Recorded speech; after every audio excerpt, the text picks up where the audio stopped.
Hey everybody, I am Dev. Today we are going to discuss about the fundamental rights of the Indian Constitution. Fundamental rights Indian Constitution এর most important topic competitive পরীক্ষা রেসপেক্টে যেখানে polity ইন্ডিয়ার অথবা ইন্ডিয়ার Indian constitution যে কোনো competitive পরীক্ষা যদি বিষয় থেকে থাকে ফান্ডামেন্টাল রাইটস থেকে একটা না একটা কোশ্চেন এখানে থাকবে। সুতরাং fundamental rights the most important topic. Clear? বেশ, আমরা এখানে ফান্ডামেন্টাল রাইটস একটা টোটাল ভিডিওর মধ্যে কভার করা সম্ভব পসিবল হবে না, অনেক পার্টে আসবে। ঠিক আছে, ফান্ডামেন্টাল রাইটস আমরা ধীরে ধীরে চলতে থাকবে ক্লাস, এইভাবে আমরা দেখবো। ক্লিয়ার? বেশ, প্রথমেই আমরা বলি যে fundamental rights, why this rights are call fundamental, কেন এটাকে ফান্ডামেন্টাল রাইটস বলছি, কেন এটাকে বলছি না আমি কনস্টিটিউশনাল রাইট, কেন এটাকে আমি বলছি না লিগ্যাল রাইট। ঠিক আছে, তো যাই হোক, কনস্টিটিউশনাল রাইট কি, লিগ্যাল রাইট কি, আমরা ধীরে ধীরে আসবো, দেখবো এদের মধ্যে পার্থক্য কোথায়, কোন রাইটস থেকে আমরা কনস্টিটিউশনাল রাইট বলবো, কখন আমি সেটাকে ফান্ডামেন্টাল রাইট বলবো, কখন আমি সেটাকে লিগ্যাল রাইট বলবো। তার জন্য ভিডিওটা পুরোটা দেখতে থাকো, আশা করি সমস্ত কনসেপ্ট ক্লিয়ার হয়ে যাবে। তো তো দেখা যাক ফান্ডামেন্টাল রাইটস আমাদের কনস্টিটিউশনে আছে পার্ট 3 তে। পার্ট 3 মধ্যে কনস্টিটিউশনে ফান্ডামেন্টাল রাইটস সম্বন্ধে লেখা আছে। আর্টিকেল কত থেকে কত না, আর্টিকেল 12 to 35, 12 to 35, 12 থেকে 35 ফান্ডামেন্টাল রাইটস এর কথা বলছে এবং পার্ট 3 এর মধ্যে লেখা আছে। বেশ, ফান্ডামেন্টাল রাইটস এর কনসেপ্ট কোথা থেকে নেওয়া হচ্ছে না, ইউএসএ থেকে নেওয়া হচ্ছে। এই তিনটে বেসিক কোশ্চেন পরীক্ষায় এসে থাকে ফান্ডামেন্টাল রাইটস থেকে, একদম easy question. Part 3 of the Indian constitution, article কত থেকে কত, 12 থেকে 35, কোথা থেকে নেওয়া হচ্ছে না, ইউএসএ থেকে নেওয়া হয়েছে। ফিরে যাই প্রথম কোশ্চেনে, why this rights are called fundamental, কেন ফান্ডামেন্টাল বলা হচ্ছে, কারণ this rights are very essential, very basic right, very preliminary right for the all round development of the human beings. অর্থাৎ আমাদের একটা ন্যূনতম রাইট, যে অধিকার আমাদের, মানে ন্যূনতম যে অধিকারটা পাওয়া আমাদের অবশ্যই জরুরি, ভেরি ফান্ডামেন্টাল, ভেরি এসেনশিয়াল, সেই জন্য এই রাইটটাকে বলা হচ্ছে ফান্ডামেন্টাল রাইটস। ক্লিয়ার? এই যে ফান্ডামেন্টাল রাইটস আমাদের কনস্টিটিউশনে অ্যাড হয়েছে বা আমরা যেটা এনজয় করছি অ্যাজ এ সিটিজেন হিসেবে, এর জার্নিটা কিন্তু একদিনের ছিল না, এটা অনেক আগে থেকে ধীরে ধীরে ডেভেলপ হতে হতে আজকে আমরা এই ফান্ডামেন্টাল রাইটস এনজয় করছি। তার সাথে সাথে যেখানে রাইটস থাকবে সেখানে কিছু না কিছু ডিউটিস চলে আসবে, কারণ rights and duties are correlative term to each other. ঠিক আছে, যেখানে কিছু অধিকার পাচ্ছ সেখানে তাই সেই অধিকার পাওয়ার পিছনে, আমি যেহেতু অধিকার কিছু পাচ্ছি তার পিছনে আমার কিছু কর্তব্য চলে আসে অটোমেটিকলি, সেটা আমরা পরবর্তীকালে পাবো ফান্ডামেন্টাল ডিউটিস চ্যাপ্টার। এর আগে আমরা কনস্টিটিউশনে কি করেছি না, আমরা ইউনিয়ন এন্ড টেরিটরি ডিফাইন করে নিয়েছি, আমার ঘর তৈরি হয়ে গেছে, সেই ঘরের মধ্যে কে থাকবে, অর্থাৎ সিটিজেন আমরা করে ফেলেছি, সিটিজেনশিপ ডিফাইন হয়ে গেছে। এবার এই যে সিটিজেনশিপ আমরা পাচ্ছি, তার সাথে সাথে সিটিজেনরা কি কি অধিকার নিয়ে থাকবে সেই ঘরের ভেতরে, কি কি অধিকার তারা পাচ্ছে, এনজয় করছে, সেটা নিয়ে আজকের ক্লাস ফান্ডামেন্টাল রাইটস এর ক্লাস। ক্লিয়ার? বেশ, নেক্সট ফান্ডামেন্টাল রাইটস একটু আগেই বলে দিলাম না, 12 থেকে 35 অব্দি ফান্ডামেন্টাল রাইটস এর কথা বলা হচ্ছে, কিন্তু যদিও মেন ফান্ডামেন্টাল রাইটস স্টার্ট হচ্ছে আর্টিকেল 14 থেকে। আর্টিকেল 14 থেকে মেন ফান্ডামেন্টাল রাইটস যাবে, যেটা যাবে কতদূর অব্দি না, আর্টিকেল 32, যেটা আমরা ফান্ডামেন্টাল রাইটস এর ক্যাটাগরি অনুযায়ী যেখানে ডিফাইন করব সেখানে আমরা আর্টিকেল 14 থেকে স্টার্ট করব এবং শেষ হবে কোথায়, আর্টিকেল 32 থেকে শেষ হবে, দেখবো আমরা। যাই হোক, this are inspired from, fundamental rights কোথা থেকে ইন্সপায়ার্ড হয়েছে না, from the constitution of USA তে ফান্ডামেন্টাল রাইটস কি নামে পরিচিত না, বিল অফ রাইটস নামে পরিচিত। ক্লিয়ার? ইউএসএ তে fundamental rights bill of rights নামে পরিচিত। ইউএসএ তে কনস্টিটিউশন তোমার রেডি হয়ে যাচ্ছে মোটামুটি 1789 এ, ইউএস এর কনস্টিটিউশন তৈরি হচ্ছে 1789 এ। 4 মাস লেগেছিল, 4 মাসের মধ্যে ইউএস এর কনস্টিটিউশন তৈরি হয়েছে। তখন মোটামুটি 7টা আর্টিকেল ছিল, 7 আর্টিকেল নিয়ে মোস্ট প্রবাবলি ইউএস এর কনস্টিটিউশন রেডি হয়। কিন্তু ইউএসএ তে একদিনের মধ্যে 10খানা অ্যামেন্ডমেন্ট করা হয়। ইউএস তে একদিনে 10টা অ্যামেন্ডমেন্ট নিয়ে আসা হয়, সেই 10টা অ্যামেন্ডমেন্টকে একসাথে বলা হয় বিল অফ রাইটস নামে পরিচিত। অর্থাৎ সেই 10টা অ্যামেন্ডমেন্টের দ্বারা ইউএস এর মানুষদেরকে ফান্ডামেন্টাল রাইটস দেওয়া হচ্ছে, কি নামে না, বিল অফ রাইটস নামে। বোঝা গেছে? বাট ইউএসএ কিন্তু এর পায়োনিয়ার নয়, ইউএসএ থেকেই যে ফান্ডামেন্টাল রাইটস এর কনসেপ্ট শুরু হচ্ছে এমনটা নয়। ফান্ডামেন্টাল রাইটস এর অরিজিন কোত্থেকে আসছে, আমরা অ্যানসিয়েন্ট হিস্ট্রি বাদ দিচ্ছি অরিজিনেতে, কারণ ফান্ডামেন্টাল রাইটস এর এই কনসেপ্ট অ্যানসিয়েন্ট হিস্ট্রিতে ধরতে গেলে তোমার অর্থশাস্ত্রে কিছু উল্লেখ আছে, মনুস্মৃতি কিছু উল্লেখ আছে, যাই হোক, সেই সমস্তগুলোকে বাদ দিয়ে আমরা ফান্ডামেন্টাল রাইটস কে ম্যাগনা কার্টা দিয়ে স্টার্ট করতে পারি। ম্যাগনা কার্টা কততে স্টার্ট হচ্ছে না 1215। ম্যাগনা কার্টা আজকের দিনে যে কোনো ইম্পর্টেন্ট কিছু ইভেন্ট, সিগনিফিকেন্ট ইভেন্ট বোঝাতে গেলে আমরা ম্যাগনা কার্টা দিয়ে এক্সপ্রেস করি। কেন ম্যাগনা কার্টার ইতিহাসটা কোথায়, কেন আমরা কোনো একটা বিশেষ অধিকার কারোর কাছে পাচ্ছি, সেখানে ম্যাগনা কার্টা বলছি না। The Magna কার্টা 1215 is a first written document assuring the then ancient liberties to the English people. Actually ব্যাপারটা কি হয়েছিল আমি এখানে বুঝিয়ে বলি। 1215 দিকে ব্রিটেনের রাজা কি করেছিল না, ওখানকার রিচ অ্যারিস্টোক্রেটেড ফ্যামিলি বা আজকের দিনে আমাদের এখানে জমিদার বলতে পারো, যারা মেইনলি বড় বড় ল্যান্ড হোল্ডার্স ছিল আর কি, তাদেরকে ওখানে বলা হতো ব্যারন বলা হতো, ব্যারন। ঠিক আছে, তো কিছু কিছু ওই ব্যারনদেরকে, একটা পার্টিকুলার ক্লাসকে কিছু রাইট দেওয়া হয়, অর্থাৎ ব্যারনদের কিছু অধিকার রাজা এনশিওর করে যে আমরা সেই অধিকারগুলো তোমাদের কাছে কেড়ে নেব না। ঠিক আছে, সেই যে রাইট, সেই যে অধিকার দেওয়া, সেটা কি বলা হচ্ছে 1215 first Magna কার্টা। Clear? Magna কার্টা mainly এটা হচ্ছে একটা ফ্রেঞ্চ ওয়ার্ড, এটা হচ্ছে ফ্রেঞ্চ ওয়ার্ড। ঠিক আছে, ফ্রেঞ্চ ওয়ার্ড থেকে নেওয়া হয়েছে এই কনসেপ্ট। 1215 ইংল্যান্ডের রাজা কিং জন, তাদের যে রিচ ল্যান্ড ওনার্স ছিল ইংল্যান্ডে, যাদেরকে আমরা ব্যারন বলি, স্পেলিং হবে BARON, ব্যারন। ঠিক আছে, তাদেরকে কিছু স্পেসিফিক রাইট দেওয়া হচ্ছে। ঠিক আছে, যে তোমাদের এই অধিকার রাজা কোনোদিন কেড়ে নেবে না। এই যে অধিকার, একে বলা হচ্ছে, অধিকার দেওয়াটাকে বলা হচ্ছে ম্যাগনা কার্টা। ঠিক আছে, যদিও সেই অধিকার পেয়ে তারা সন্তুষ্ট ছিল না, সেই কারণে ইংল্যান্ডে ফার্স্ট ব্যারন ওয়ার হয় 1215 থেকে 1217, ফার্স্ট ব্যারন। যদিও সেগুলো আমাদের ইম্পর্টেন্ট তেমন কিছু নয়। মোদ্দা কথা এখানে যেটা মনে রাখতে হবে সেটা হচ্ছে ম্যাগনা কার্টা ছিল ফার্স্ট অরিজিন। কিসের অরিজিন? না ফান্ডামেন্টাল রাইটস এর অরিজিন। ঠিক এই কারণে আমাদের ইন্ডিয়ায় ফান্ডামেন্টাল রাইটস আছে কতই? না পার্ট 3 তে। সেই কারণে part 3 of the Indian constitution is rightly described as the Magna Carta of India. Very very very important question. না কোন পার্টকে কি বলা হয়? না ম্যাগনা কার্টা অফ ইন্ডিয়া বলা হয়। পার্ট 3 কেন বলা হয়? না পার্ট 3 তে কি লেখা আছে? না fundamental rights. This why part 3 of the Indian Constitution described as a Magna Carta of India. Clear? বোঝা গেল? নেক্সট, একটু আগে ইউএস এর বিল অফ রাইটস এর কনসেপ্ট আমি বললাম, গল্প বললাম। ইউএস এর বিল অফ রাইটস কত এসছে? না 1787 এ ইন্ট্রোডিউস হয় বিল অফ রাইটস। ঠিক আছে, সেখান থেকে mainly India inspired from bill of rights, US. Next, আর কোথায় এরকম ফান্ডামেন্টাল রাইটস এর উল্লেখ আছে? না rights of man and citizen 1789 এ ফ্রান্স এর গভর্নমেন্ট কি করে? না France the declaration of rights of man and citizen 1789 এ ডিক্লেয়ার্ড কিছু সুযোগ সুবিধা দেওয়া হচ্ছে কিছু মানুষকে। এই ধরনের মোটামুটি ফান্ডামেন্টাল রাইটস টাইপের কনসেপ্ট ফ্রান্সে আসে কি নাম নিয়ে? না rights of man and citizen নাম নিয়ে। আমাদের ইন্ডিয়াতে গভর্নমেন্ট অফ ইন্ডিয়া অ্যাক্ট 1935 এও এই সম্বন্ধে কিছু কথা আছে। ঠিক আছে, আসছি, কিন্তু তার আগে 1928 এ ফার্স্ট ইন্ডিয়ানদের দ্বারা কে? না মতিলাল নেহরুর দ্বারা ফার্স্ট কি আছে? না ফান্ডামেন্টাল রাইটস একটা এরকম দাবি তোলা হয় যে হ্যাঁ বিশেষ কিছু অধিকার হওয়া উচিত যেগুলো সাধারণ মানুষের কাছ থেকে স্টেট কেড়ে নেবে না। ক্লিয়ার? কার দ্বারা? মতিলাল নেহরুর দ্বারা। নেক্সট আসছি government of India 1935 A. The government of India act 1935 embodied several provisions against discrimination. Discrimination against several provision কে নিয়ে আসা হয় 1935 এর অ্যাক্টে। মোর অর লেস 1935 এ স্পেশাল করে কোনো ফান্ডামেন্টাল রাইটস এর কোনো গ্রাউন্ড দেওয়া হয়নি যে এই ফান্ডামেন্টাল রাইটস থাকবে, এরকম কোনো কিছু উল্লেখ হয়নি। মোট কথা ডিসক্রিমিনেশনের এগেইনস্ট, যেটা কিনা বর্তমানে আর্টিকেল 15 মেইনলি ডিসক্রিমিনেশন এগেইনস্ট ল এর কথা বলে, ফান্ডামেন্টাল রাইটস এর কথা বলে। যাই হোক, 1935 এ কিছু কিছু ফান্ডামেন্টাল রাইটস নিয়ে কথা উঠেছিল।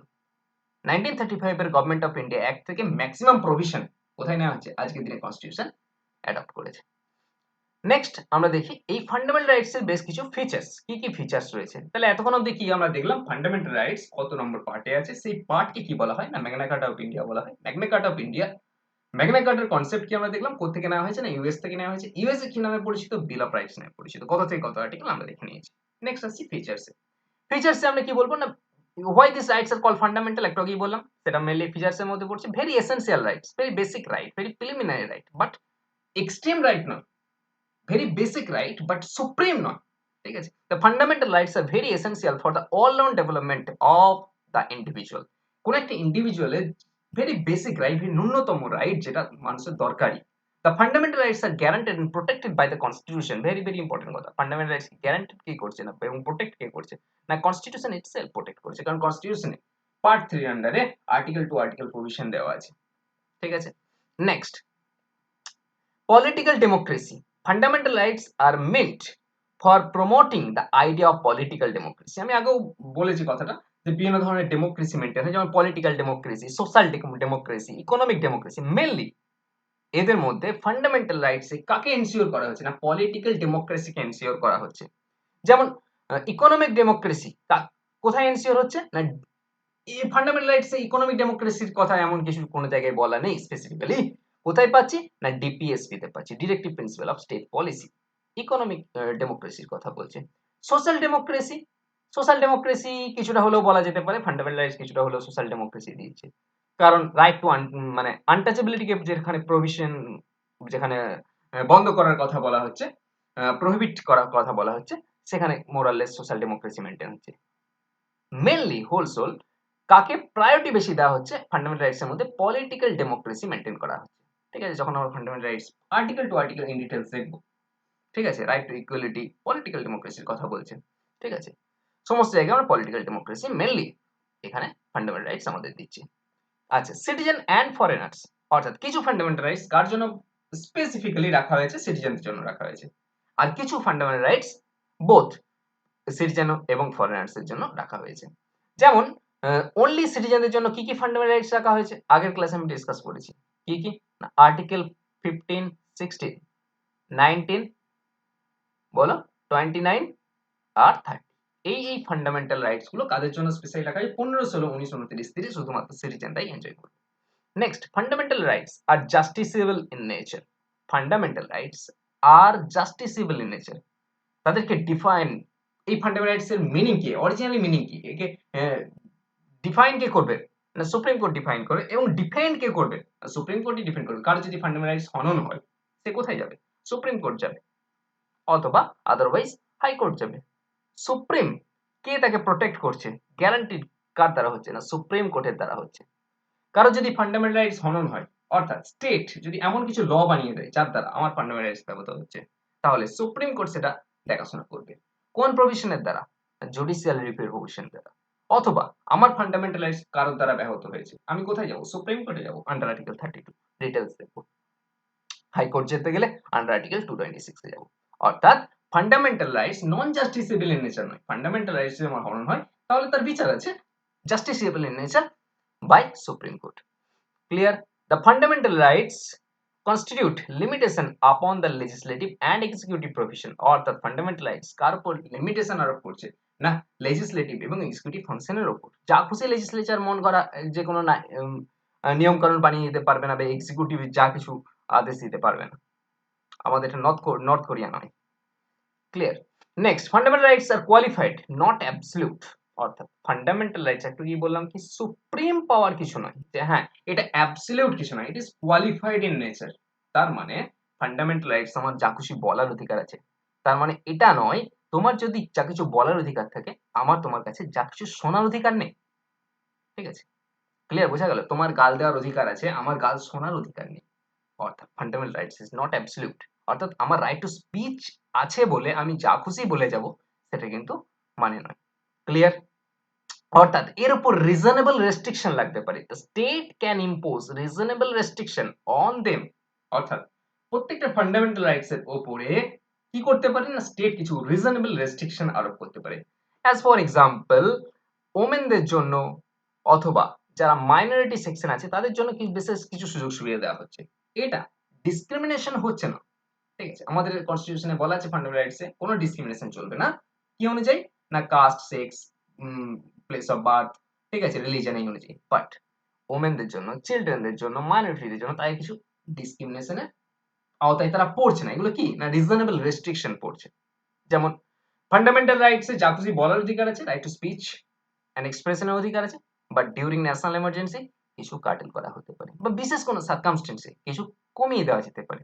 যেমন আমার যে কোনো জায়গায় ঘোরার অধিকার আছে, যে কোনো জায়গায় আমি ফ্রিলি ঘুরতে পারি, but now in Covid situation কিছু কিছু সময় আমাকে রেস্ট্রিক্ট করছে গভর্নমেন্ট। এগুলো কি না, রিজনেবল রেস্ট্রিকশনের মধ্যে পড়ছে। সাপোজ ধরো কোনো একটা বিল্ডিং এ আগুন ধরেছে, আগুন লেগে গেছে। নরমালি তোমার কোনো শপিং মলে আগুন লেগেছে, তোমার শপিং মলে যে কোনো সময় যাওয়ার অধিকার আছে, this is your fundamental rights. But during that time যখন আগুন লেগেছে, তুমি যদি বলো যে না আমি ভেতরে ঢোকার আমার ফান্ডামেন্টাল রাইটস আছে, কি করবে? গভর্নমেন্ট তোমাকে আটকাবে। This is a reasonable restriction. Clear? Next, fundamental rights কি করে না একটা ব্যালেন্স রাখে between the individual liberty and state power. তোমার ব্যক্তিগত লিবার্টি, তোমার ব্যক্তিগত স্বাধীনতা এবং স্টেট পাওয়ারের মধ্যে একটা ব্যালেন্স বিটুইন, একটা ব্রিজ তৈরি করে। এর সাথে সাথে fundamental rights are not স্যাক্রোস্যান্ট in nature, অর্থাৎ ফান্ডামেন্টাল রাইটস পার্মানেন্ট নয়, যে কোনো সময় ফান্ডামেন্টাল রাইটস কে বদলানো যেতে পারে থ্রু অ্যামেন্ডমেন্ট প্রসিডিউর। একটা সময় right two property fundamental rights ছিল, পরবর্তীকালে ফান্ডামেন্টাল রাইটস থেকে সেটা তোলা হয়েছে, এবং রাইট টু এডুকেশনকে ফান্ডামেন্টাল রাইটস এর মধ্যে ঢোকানো হয়েছে। অর্থাৎ যে সময় কনস্টিটিউশন তৈরি হয়েছে সেই সময় যে ফান্ডামেন্টাল রাইটস গুলোকে রাখা হয়েছে সেগুলো কোনোটাই স্যাক্রোস্যান্ট নয় বা পার্মানেন্ট নয়, অর্থাৎ এই ফান্ডামেন্টাল রাইটস গুলো থাকবেই, তার কোনো মানে নেই। This may be changed. Clear? Next, fundamental rights এর এনফোর্সমেন্ট আমরা দেখব। ফান্ডামেন্টাল রাইটস কে এনফোর্স করার পিছনে কতগুলো আর্টিকেলের কথা আছে, যেমন আর্টিকেল 13, আর্টিকেল 32, আর্টিকেল 226, এগুলো ফান্ডামেন্টাল রাইটস কে এনফোর্স করার পিছনে কাজে লাগছে। The judiciary, the judiciary is the guarantor, protector and the interpreter of the fundamental rights. একটু এই কথাটা আমি অন্যভাবে বলেছি যে ফান্ডামেন্টাল রাইটস কে ইন্টারপ্রেট কে করবে বা গ্যারান্টি কে দেবে বা প্রোটেক্ট কে করবে, মানে জুডিশিয়ারি প্রোটেক্ট করবে। তার জন্য যে সমস্ত আর্টিকেল ইউজ হয় তার সেগুলো হচ্ছে article 13, article 32 and article 226। In details আমরা এই সমস্ত আর্টিকেলকে দেখব, বাট ওভারভিউ কনসেপ্ট আমি বলে দিই। আর্টিকেল 32 নে 13 এ কি আছে? আর্টিকেল 13 জুডিশিয়াল রিভিউ এর কনসেপ্ট আছে, একটু পরেই আমরা দেখব 13 এ ঢুকবো। জুডিশিয়াল রিভিউ অর্থাৎ স্টেট কি যদি কোনো এমন কোনো নিয়ম বানিয়েছে যে হ্যাঁ কাল থেকে রাস্তায় বেরিয়ে পাবলিকলি হাসা যাবে না, ঠিক আছে, কোনো হাসার কোনো অধিকার নেই পাবলিকলি, তাহলে এই যে লটা স্টেট নিয়ে এলো, স্টেট কিভাবে ল আনবে? দুটো হাউসে পাস করবে, প্রেসিডেন্ট সাইন করবে, ল হয়ে যাবে। ক্লিয়ার? এই নিয়ে রিলেটেড কোনো বিল উঠেছে, যে সরকারের মেজরিটি আছে তারা বোথ হাউসে পাস করাবে, প্রেসিডেন্ট সাইন করবে, ল তৈরি হয়ে যাবে। বাট এই লটার দ্বারা কোনো ফান্ডামেন্টাল রাইটস ব্যাহত হচ্ছে নাকি সেটা আমরা কিভাবে জানবো? না কে দেখবে? সুপ্রিম কোর্ট দেখবে যে এটা কি, এই প্রভিশনটা কি বলা আছে জুডিশিয়াল রিভিউ, যে কোন একটা ল তৈরি হলো সেটা কোন ব্যক্তির ফান্ডামেন্টাল রাইটস কে হনন করছে কি করছে না সেটা চেক করা, সেটা হচ্ছে জুডিশিয়াল রিভিউ এর কনসেপ্ট। ক্লিয়ার? এত অবধি বোঝা গেল? এর জন্য আর্টিকেল 13 এ, আর্টিকেল 13 এর আন্ডারে চারখানা আর্টিকেল আছে, 13(1), 13(2), 13(3), 13(4 এরকম করে আছে। এর সাথে সাথে আর্টিকেল 32 কোন ব্যক্তির যদি ফান্ডামেন্টাল রাইটস ব্যাহত হয় সে কি করতে পারে? সুপ্রিম কোর্টের কাছে যেতে পারে আন্ডার আর্টিকেল 32। সুপ্রিম কোর্ট তার এগেইনস্টে রিট ইস্যু করতে পারে। রিট কি কি ধরনের রিট আছে আমরা ইন ডিটেইলস দেখব, হেভিয়াস কর্পাস, ম্যান্ডামাস, প্রোহিবিশন, এই সমস্ত রিট সম্বন্ধে আমরা ইন ডিটেইলস আলোচনা করব কিন্তু পরবর্তী ক্লাসে। আর্টিকেল 226 হাইকোর্টের কাছে রিট ইস্যু করার পাওয়ার দেওয়া আছে। ক্লিয়ার? এই সমস্ত প্রভিশন আছে। তোমার এইভাবে কি করা হচ্ছে না এনফোর্স করা হচ্ছে ফান্ডামেন্টাল রাইটস কে। ক্লিয়ার? এই সমস্ত জিনিস আমরা পরে আসবো, article 32, article 13 K in details আমরা পরে দেখব। রিট ইস্যু করার পাওয়ার কি কি ধরনের রিট আছে একটু কি বললাম, হেভিয়াস কর্পাস, ম্যান্ডামাস, এগুলো সম্বন্ধে আমরা ডিটেইলস দেখব, বাট নট টুডে। ক্লিয়ার? প্রোহিবিশনে ওয়ান টাইপ অফ রিট, তারপর আমরা আসছি তোমার বলো সার্চিউরি, কোয়ারেন্টো, এই সমস্ত রকমের রিটকে আমরা ধীরে ধীরে দেখব। কার এগেনস্টে রিট ইস্যু করা যায়, আর্টিকেল 32 আর আর্টিকেল 226 এর মধ্যে কি কি বেসিক পার্থক্য রয়েছে, এমার্জেন্সির সময় ফান্ডামেন্টাল রাইটস কিভাবে পরিবর্তন হবে, এই সমস্ত আমরা দেখব।